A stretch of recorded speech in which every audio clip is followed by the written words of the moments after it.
When I say the word alien, what is the first thing you think of? A green humanoid creature with an oval shaped head? Maybe a bloodthirsty xenomorph created to terrify viewers sitting on a couch? Or it's possible you think of a species similar to our own, living on a planet far, far away. Whatever it is, you have the wrong picture, the wrong idea.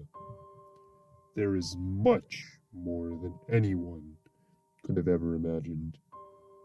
Until 2 days ago, my team and I were working at the lab on just another project that was assigned to us. After the previous communications effort had failed, they always failed. It had been 5 years since I started at the lab, trying to devise new possible methods of alien communication. 5 years may not seem like an extraordinary amount of time, but since I was only 32 years old and not getting a single result, question answered, or seemingly any progress since I was just out of school, was extremely demoralizing.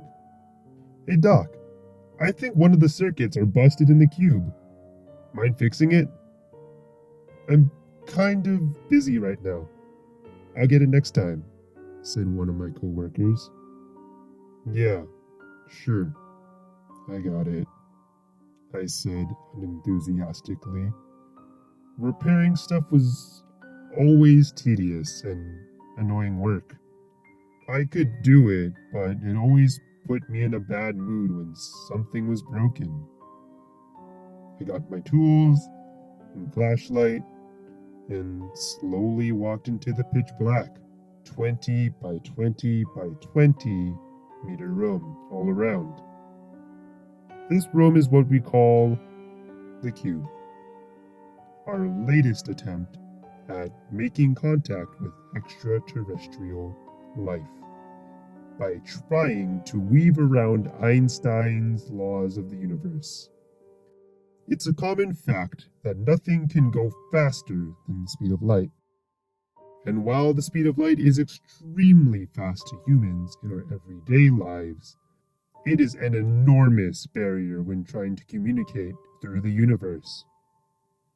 The closest star to Earth is Proxima Centauri, about 4.2 light years away. So hypothetically, if there were living beings who could communicate with us there, it would take about 8.4 years before we received any signal from them. But that's only the closest star. Our own Milky Way galaxy is about 100,000 light years in diameter, and the entire observable universe is about 93 billion light years in diameter. So it was clear that we needed to devise a way to cheat this law. Instead of sending communications across space, we were attempting to communicate through space itself. We tried to warp space in such a way that messages could be broadcasted across the universe. To put it simply, this was an extremely hard task, with endless challenges and problems. Our equations told us to warp even a minuscule part of space for just minutes would take an unbelievable amount of energy. This obviously was not a simple task. Even with some of the best minds on the planet, this obviously was not a simple task. But it would win us a Nobel Prize and an eternal place in the history books of our species. We ran the cube twice earlier in the week for the first time. Most of the simulations worked without problems, but there were still a few kinks that we could not work out. Everyone was at their positions. listening to the roar of the cube as it attempted to do the impossible. I continued to watch the monitors, but nothing seemed to happen. It seemed that the readings told us that there was still not enough energy being concentrated to be able to accomplish our achievement. It was disappointing, but not unexpected, as science never works on the first few tries. I popped open the circuit and started getting to work when I heard a muffled yell. Now, whenever there's a yell in the laboratory, either someone nearly killed themselves or they just found something big. Both cases meant I dropped all my equipment and sprinted to see what the cause was. I swear it was right there. Something came up on the monitor. Seriously, it looked for a second like,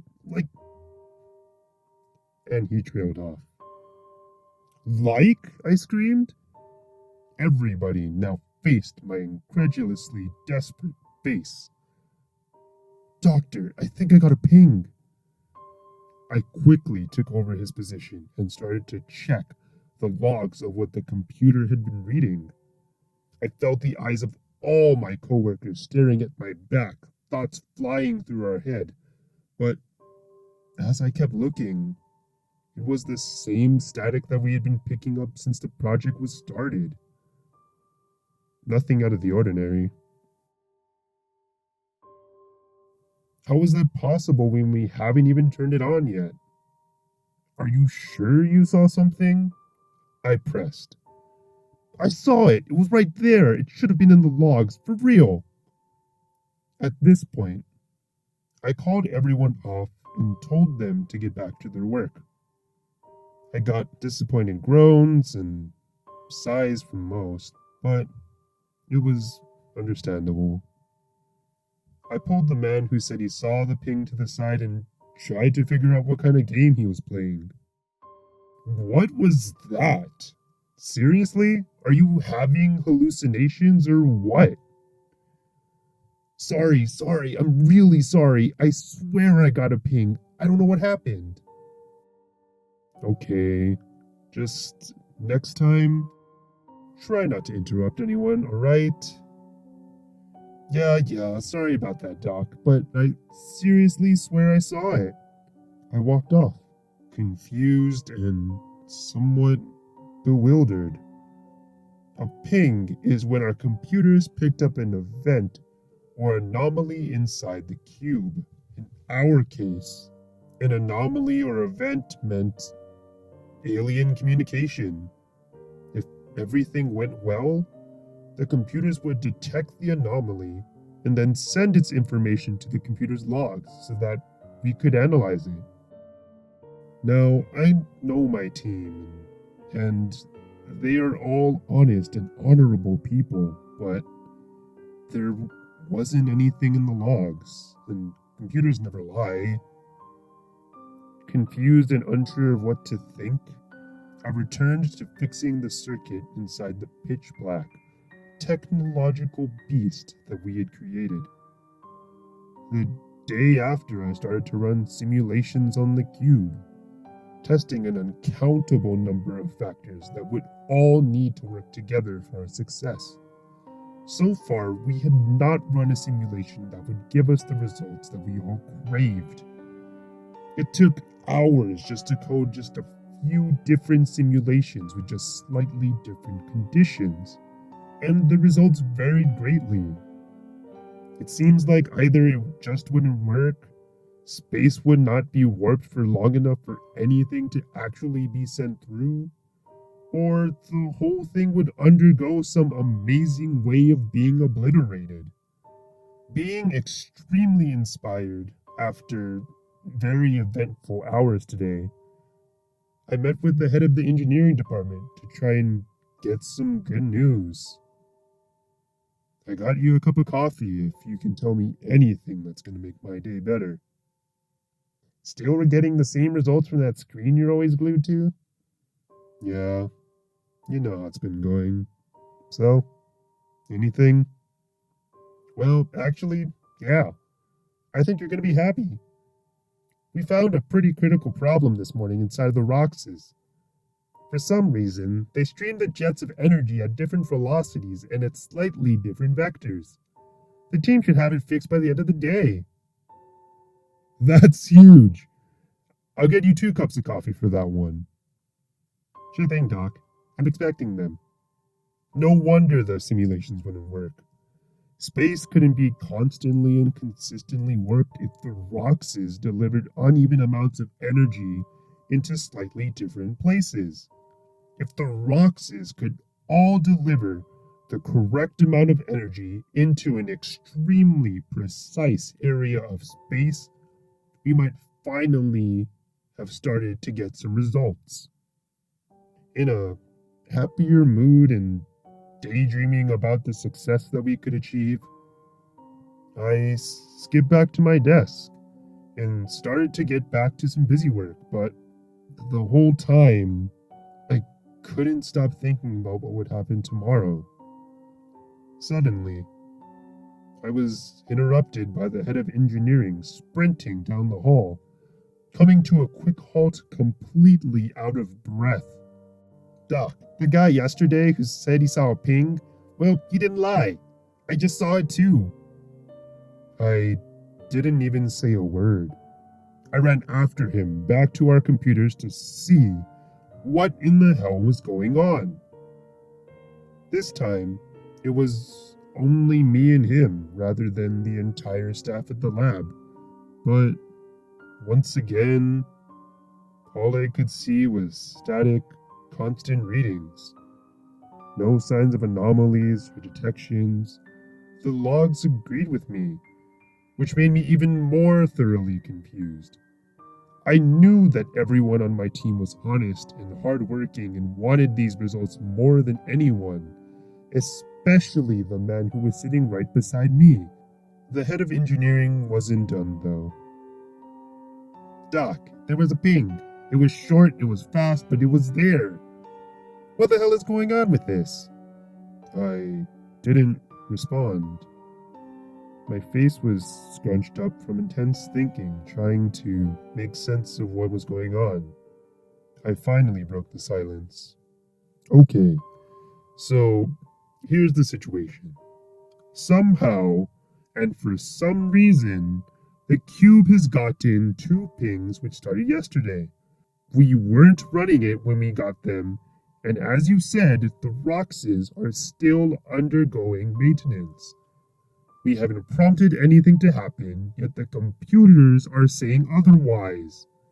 This has to be a mechanical error. Can you get a team together and check the detection instruments? And I'll get some guys to check on the computers. Sounds good to me, Doc. We both went our separate ways and gathered up our people to try and find the problem that was giving us these errors. As you could guess, no problems were found.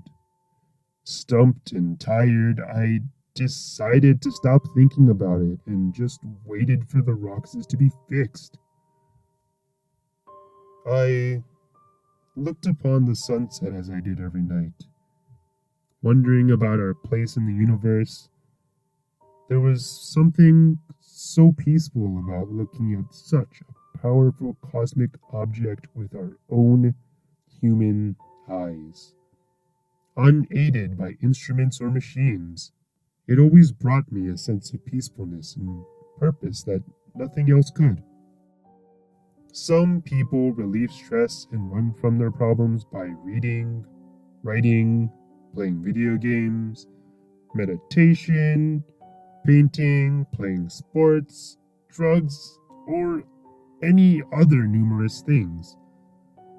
Mine was and always will be looking up at the moon engulfed by stars in the night sky, and the blinding natural nuclear reactor that holds our solar system intact and allowed for life upon this planet. I felt something was off, and I turned around to see an employee standing behind me. Sorry to disturb you, Doc, but the Roxas are fixed. I started to get up, and we started to walk back towards the lab. As I transitioned my brain into working mode, I sat down and started to finish coding the simulation with our new and improved Roxas. I typed away, thinking the whole time about what would happen if we were successful. I was about to start the simulation when I hesitated, doubting myself.